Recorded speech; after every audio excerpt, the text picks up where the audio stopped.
शंभरे गुरुवे नमः, शंभरे गुरुवे नमः। मैं अपने गुरुदेव महादेव के चरणों में नमन करके मेरा नमन स्वीकार हो।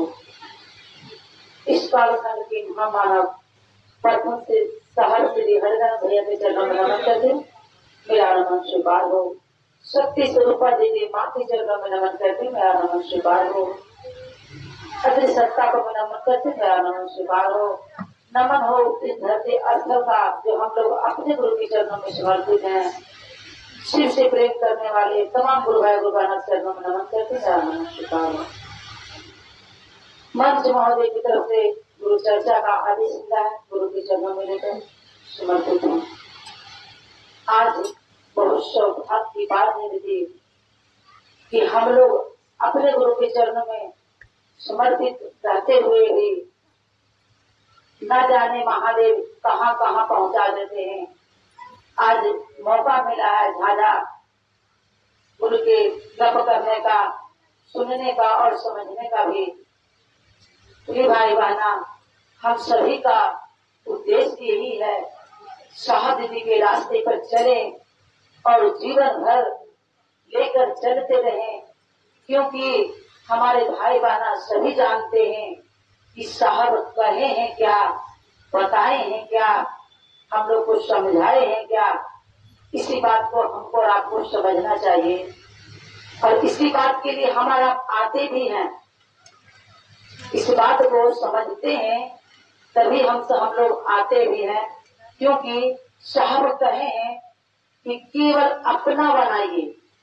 महादेव को जितने रिश्ते निभाते हैं हमारा, केवल एक रिश्ता और बनाइए, शिव और शिष्य का, गुरु और चेला का, यही रिश्ता बनाना चाहिए। और कहा जाता है भाई बहना, जब तक इस लौकिक में हर रिश्ता धोखा दे सकता है, लेकिन गुरु और शिष्य का रिश्ता कभी नहीं धोखा दे सकता है।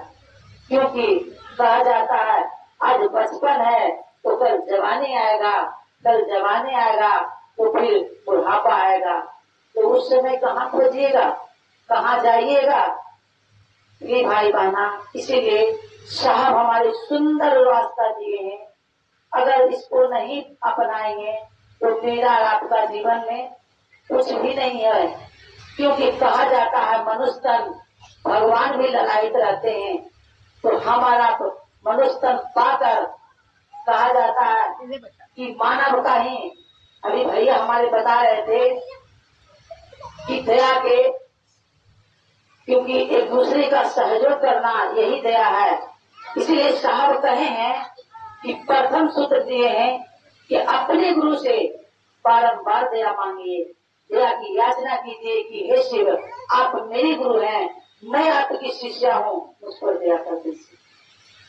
साहब कहे हैं और इस बात को हमारा को करते भी हैं, करते हैं तब न दिख रहा है। जितना ही गुरु भाई गुरबाना है तब दिख रहा है कि सचमुच हमारा महादेव से दया मांगते हैं। इसीलिए भाई बहना, तीन सूत्र पर खड़े रहे, क्योंकि कहा जाता है साहब हमारे शरीर रूप में नहीं है, तो कहा जाता है संत आत्मा कभी मरते नहीं है। कभी मरते हैं क्या? इसीलिए हमारे साहब भी हमारे साथ है। अगर साथ नहीं रहता तो हमारा आपको बताइए तो मल्लेपुर से झाझा आते क्या? नहीं आते। उन्हीं का दया है, उन्हीं का आशीर्वाद है भाई बहना, जो हम लोग यहाँ तक पहुँचते हैं। अगर नहीं पहुँचते, नहीं उनका दया रहता तो नहीं पहुँच पाते। कहा जाता है कैमरा लगाते हैं तो घुमा घुमा के वीडियो लेते हैं। अगर ड्रोन कैमरा लगाने के बाद में वो चलाते जाते हैं, एक एक सामान उसमें से दिख जाता है। दिखता है कि नहीं दिखता है? उसी प्रकार है साहब हमारे, हम सबको देख रहे हैं, हम उनको नहीं देख पाते हैं, लेकिन हमको और आपको सभी को बात सुनते हैं, समझते हैं कि हमारे जिस रास्ते को हम बताए हैं उस रास्ते पर चल रहे हैं। उनको कितना खुशी होता होगा बताइए तो। इसीलिए साहब हमारे संकल्प लिए थे कि एक एक व्यक्ति को शिव शिष्य बना देंगे। तो शरीर रूप में तो नहीं बना पाए, लेकिन अदृश्य होकर भी वो यही काम करते हैं भाई बहना। हम लोग तो बीच में रहते हैं, हम और आप उनको देख नहीं पाते हैं, लेकिन अनुभव करने का चीज है भाई बहना। अनुभव कर सकते हैं कि क्या साहब जी मेरे साथ नहीं है क्या, पल पल में हम मेरे आपके साथ में रहते हैं। नहीं तो अगर नहीं रहते तो हमारा भी यहाँ तक नहीं पहुँच पाते, कुछ भी नहीं बोल पाते। महादेव को तो छोड़ दीजिए, महादेव को तो छोड़ दीजिए, लेकिन साहब दीदी को हमने तो महादेव को देखे नहीं है, लेकिन साहब के देखे हैं। तो हम लोग तो यही सोच सकते हैं कि महादेव मेरे लगते होंगे तो साहब जैसे। साहब किनको कहते हैं? साहब कहते हैं भगवान को, क्योंकि मेरा देख रेख करता है उन्हीं को साहब कहते हैं। इसीलिए भाई बहना मेरा देख रेख कौन करता है? वही साहब दीदी करते हैं, तभी ना हम लोग इतना दूर आ पाते हैं। इसीलिए मेरा और आपका एक ही काम है भाई बहना, हम और आप रामायण महाभारत गीता नहीं पढ़ सकते हैं, तो केवल सुनी सुनाई बातें हमारा जो सुनते हैं, जो सीखते हैं, एक दूसरे को बताने का प्रयास करें। हमारा ज्ञान ही नहीं है जो हम दूसरे को ज्ञान देते चले। हमारा तो पूर्वक शिष्य है भाई बहना, हमारा अगर पूर्वक शिष्य नहीं रहते तो सीखने आते क्या? इसीलिए हम लोग तो पूर्वक शिष्य है कि जो कि इस लायक हमारे साहब दीदी बना दिए, जो अभी मंच पर से कुछ बोलने का भी समझ आ गया हमें रात में। नहीं तो हमारा इतने भीड़ में कुछ बोल पाते क्या? कुछ नहीं बोलते भाई बहना। मेरा औकात क्या था? कुछ भी नहीं, एक नोक बराबर भी नहीं था, लेकिन इसने इस औकात का, इस मकसद का बोलने का कारण बोल दिए, वही साहब दीदी दिए। तभी तो हमारा कुछ बोले देते हैं, किसी को समझा देते हैं, किसी को बताते हैं कि हे भाई बहना महादेव को गुरु नहीं बनाए हैं तो बना लीजिए। क्या लगता है मेरा आपका? कुछ लग रहा है क्या? कहा कही बात है, साहब जो बताए हैं उसी राजमार्ग पर चलना है भाई बहना। 3 सूत्र है क्या? यही राजमार्ग है कि देखिए दूसरे पंक्ति में जाते हैं तो हमको और आपको जो भाई बहना पढ़ते हैं, मार्ग गुरु बनाते हैं, उनको ज्ञान मिलता है, उनको भी ज्ञान मिलता है, तो केवल ज्ञान उन्हीं तक सीमित रहता है, नहीं रहता है। और हमको और आपको तो खुलासा दिया है, एक दूसरे को बताइए, एक दूसरे को समझाइए। ये जो भी मन का कचरा है बाहर निकाल कर फेंक दीजिए। साहब हमारे ऐसा सुंदर रास्ता दिए हैं और हमारा तो क्या कर रहे हैं? कुछ भी नहीं कर रहे हैं, उनकी कुछ भी नहीं कर रहे हैं। हमको तो घर बैठे मिल गया भाई बहना। कहा जाता है बाजार में पापड़ देखे हैं? पापड़ क्या रहता है? सब कुछ करके देता है, नहीं देता, बिकता है। उसके बाद हमारा घर लाते हैं और छानते हैं और खाते हैं। वही काम हमारे साहब जी किए हैं कि हमको और आपको उस पापड़ की तरह ये 3 सूत्र ला कर दिए हैं, जांच कर परख कर दे दिए हैं, और हमारा खाने का काम करे उसी पापड़ की तरह। जैसे समझिएगा तभी तो दूसरे को बताइएगा ना, समझ ना पाइएगा भाई बहना तो क्या दूसरे को क्या बताइएगा? इसीलिए हम लोग शिष्य हैं, शिष्य का काम होता है सीखना, शिष्य का काम ही होता है सीखना।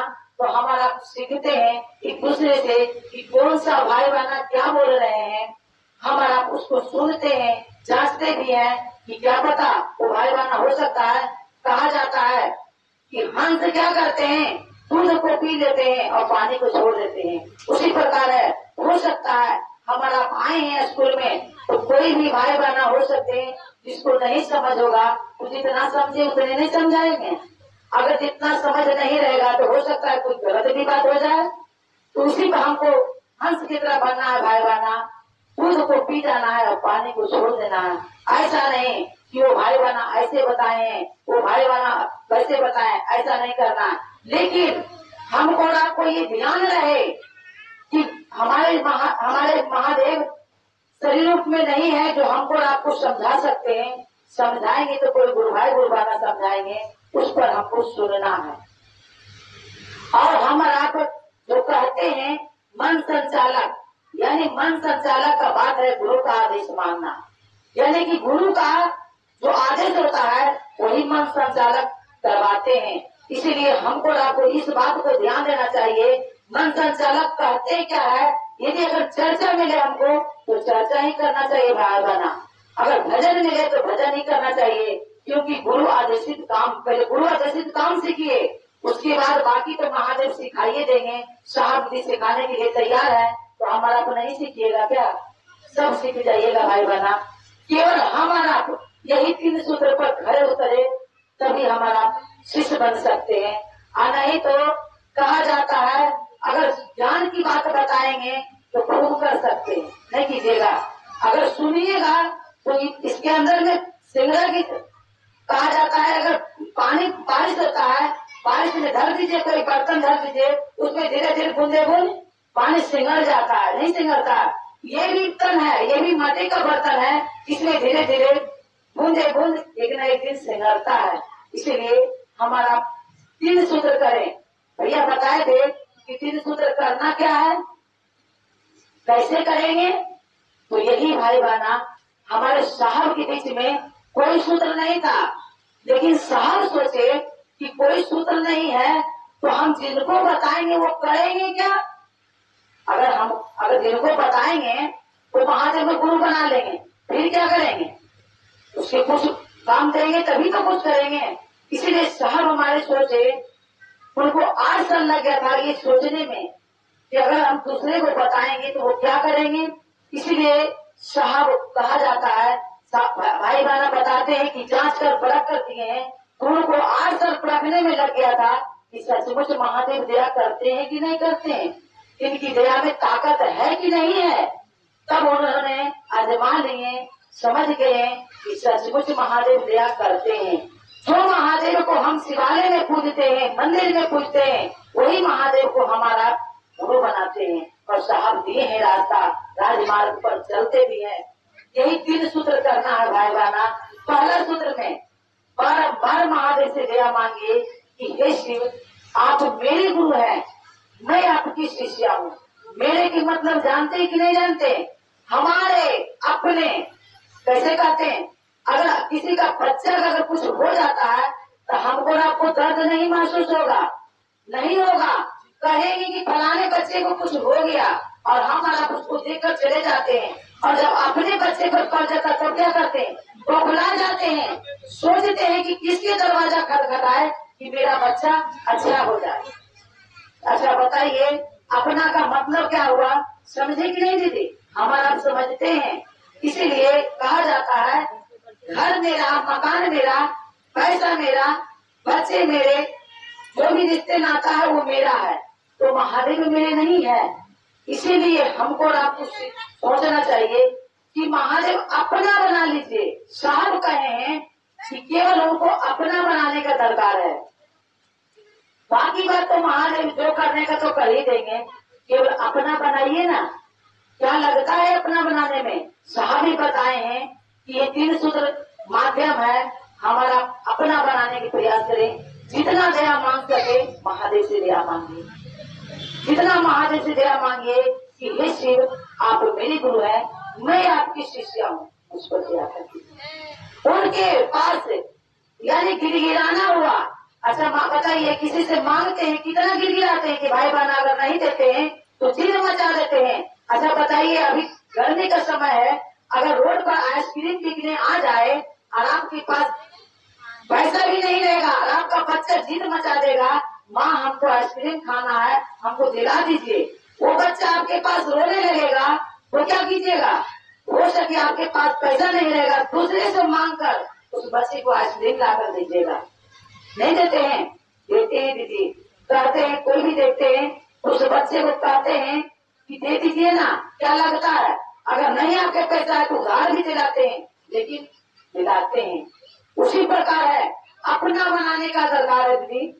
साहब कहे हैं कि अपना बनाइए, केवल अपने गुरु से दया की याचना कीजिए कि हे शिव, आप मेरे गुरु हैं, मैं आपकी शिष्या हूँ, मुझ पर दया कर दीजिए। यही दया मांगना है बारंबार अपने गुरु से। और जो आप समझे हैं, जो आप समझे हैं, गुरु की दिशा में चलिएगा तो जरूर न समझिएगा भाई बहना, क्योंकि ये गुरु आदेशित कर्म है। जो आप समझे हैं लोगों को समझाने का प्रयास करें। जो भाई बहना नहीं आते हैं उनको बताइए कि क्या लगता है, बताइए तो महादेव को केवल अपना बनाना है। कोई ऐसा भाई बना रहते हैं वो नहीं जुड़ते हैं। क्यों नहीं जुड़ते हैं? सोचते हैं कि सब भाई बहना देखते हैं कि बाहर जाते हैं तो हमको भी जाना पड़ेगा, नहीं कहते हैं। लेकिन भाई बहना कहीं नहीं जाइए, आपको जाने का दरकार नहीं है। साहब कहे हैं कि पहला सूत्र और तीसरा सूत्र आप घर में कीजिए, पहला और तीसरा घर में कीजिए।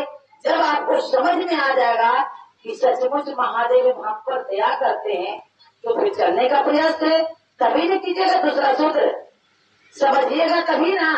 समझ पाते नहीं है तो चलने से क्या फायदा। अगर जैसे जैसे समझने लगेगा आपका मन में बेचैनी हो जाएगा, दीदी बेचैनी हो जाएगा। बगल में अगर सुनाई पड़ेगा कि मेरे महादेव का, महागुरु महादेव का चर्चा हो रहा है, आपसे सहन नहीं होगा। जैसे अपने बच्चे के लिए तड़पते थे उसी तरह महादेव के लिए तड़पेंगे। लेकिन केवल अपना बनाने का दरकार है भाई बहना। अपना जिस दिन मेरा अपना हो जाएगा महादेव, उस दिन जीवन में मेरा कमाल हो जाएगा। हमारा तो यहीं तक पहुंचे हैं, न जाने कहां तक पहुंच जाइएगा। हमारा तो यहीं तक पहुंचे हैं, जहां जमीन में लगा क्या है यहीं तक पहुंचे हैं, न जाने हमारा तो कहां तक पहुंच जाइएगा। केवल प्रेम हो जाएगा महादेव से, तब महादेव से प्रेम हो जाएगा तभी ये दूसरा सूत्र होना चालू हो जाएगा। और हमारे भैया बताए थे कंगन के बारे में। ये भाई बहना जिस तरह से हम लोग को शादी हुआ था, शादी के पहले हमारा क्या करते थे, कुछ करते थे क्या? जैसे भी रहते थे कोई फर्क नहीं पड़ता था, केवल बाल झाड़ लेते थे और इस तरह से रहते थे, नहीं रहते थे। बोलते थे कि सिंपल में भी रह जाएंगे तो कोई दिक्कत नहीं। और जब हमको आपको शादी हो गया, सिंदूर पड़ गया, सिंदूर के बिना रहते हैं क्या दीदी? सिंदूर के बिना कोई रह पाते हैं? नहीं रहते। क्योंकि हमको आपको पता है कि मांग मेरी है तो सोना नहीं रहना चाहिए, नहीं कहते हैं। अच्छा बताइए, सिंदूर पड़ा था उसके बाद कोई आपको बोलने आया कि आप सिंदूर रोज कीजिए? कोई भाई बहना बताएं, कोई आपका घर का सदस्य बताएं? नहीं बताएं। लेकिन हम लोग समझते हैं कि सिंदूर पड़ता है, सबको देखते हैं कि सिंदूर एक दिन लगाता है तो हमको बार बार लगाना पड़ता है। तो उस बात को हम आप समझते हैं कि सिंदूर लगाना चाहिए, मंगलसूत्र पहनना चाहिए, तो इस बात को नहीं समझते भाई बहना कि शिव मेरे गुरु हैं। नहीं इस बात को समझते कि शिव मेरे गुरु है। तो अगर क्या कहना है, 10 रुपया का कंगन मिलेगा, 15 रुपया का कंगन मिलेगा, तो 20 रुपया का कंगन मिल जाएगा, तो क्या कलाई में भारी लगता है क्या? हाथ में किसी को भारी लगता है? ये भाई बहना जिस दिन से कंगन पहनना शुरू कर दीजिएगा, मानिए अगर हाथ में चूड़ी नहीं रहेगा तो आपको फर्क नहीं पड़ेगा, अगर कंगन नहीं रहेगा तो आपको फर्क पड़ जाएगा। कंगन नहीं रहेगा ना तो लगेगा हाथ खाली खाली सा, हाथ लगेगा मेरा आपका खाली लगेगा। और कंगन जब पहनिएगा तब लगेगा कि हाँ हम मेरा शरीर में कुछ है, ऐसा लगेगा। जब आप धारण कीजिएगा तब, इसको महसूस कीजिएगा तब, नहीं महसूस कीजिएगा तो कोई फर्क नहीं पड़ेगा। कंगन पहने चाहे नहीं पहने, जो भाई बहना पहनते होंगे उनसे पूछिए कि कंगन अगर नहीं रहता है तो कैसा लगता है। इसीलिए कंगन पहनना चाहिए। और कंगन आपको हर एक चीज से बचाव करता है भाई बहना। ये तो कंगन पहचान है, क्योंकि दूसरा सूत्र में आपको सहयोग करता है कंगन। अगर कोई भी अगर कंगन पहनिएगा, कोई भी गुरु भाई गुरु पहना रहेंगे तो आपको प्रणाम करेंगे। जब प्रणाम करेंगे तो उससे गप नहीं होगा क्या? गप भी होगा। इसीलिए कहा जाता है, साहब कहे हैं न जब में न तब में, अब गुरु मिलेंगे गप में, न जब में मिलेंगे न तब में मिलेंगे, गुरु मिलेंगे जब भी मिलेंगे तो गप में मिलेंगे। इसीलिए साहब कहे हैं कि हमको और आपको गप करना है तो महादेव के बारे में गप कर लीजिए। इसीलिए कंगन तो जरूर पहनिए दीदी, क्योंकि कंगन हमको हर एक चीज से बचाव करता है। अगर हमारे साथ घटना होने वाला रहता है उससे बचत करवा देता है कंगन। पहन के देखिए भाई बहना, तब समझ में आएगा कि कंगन का मूल उद्देश्य क्या है, मूल चीज क्या है, इस पहनने से फायदा हमको क्या है। अगर फायदा नहीं रहता तो साहब क्यों कहते कंगन पहनने? बताइए तो आप साहब क्यों पहनते? हे भाई बहना, इस कंगन पहनने का सौभाग्य भगवान का होता था। देखते हैं रुद्राक्ष का माला, देखते हैं कि नहीं भगवान का गले में रहता था। और हम लोग का आज सौभाग्य मिला है किनकी दया से, किनके आशीर्वाद से? वही साहब देवी का आशीर्वाद से, उन्हीं का दया से मिला है। कंगन पहनने का, रुद्राक्ष धारण करने का आज शुभ अवसर मिला है। तो हमको और आपको इसको गंवाना चाहिए क्या? नहीं गंवाना चाहिए दीदी। अगर गंवा देंगे तो हम आप में से पूर्वक कहलाएंगे। शिष्ट पूर्वक होता ही होता है, लेकिन कंगन भी पहनने का प्रयास करें, तभी मेरा और आपका जीवन सुंदर होगा दीदी, बदलाव होगा, शिवमय होगा, सुखमय होगा। इसीलिए हम और आप ये 3 सूत्र पर खड़ा उतरे। पहला सूत्र बारम्बार महादेव से दया मांगिए कि हे शिव, आप मेरे गुरु हैं, मैं आपकी शिष्य हूँ, उसको दया कर दीजिए। और दूसरा सूत्र है, पहला सूत्र आप समझते हैं तो दूसरा सूत्र बताना शुरू कर दीजिए।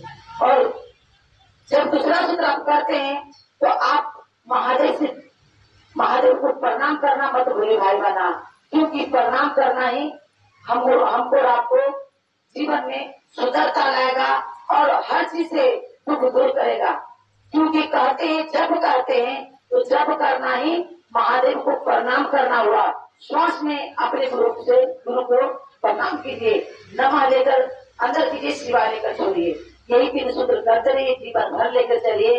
आए इसे अमृत बाणी के साथ अपने बाणी को विराम देते हुए गुरु सहित तमाम गुरु भाई गुरु चरणों प्रणाम करते मेरा प्रणाम हो चुका है।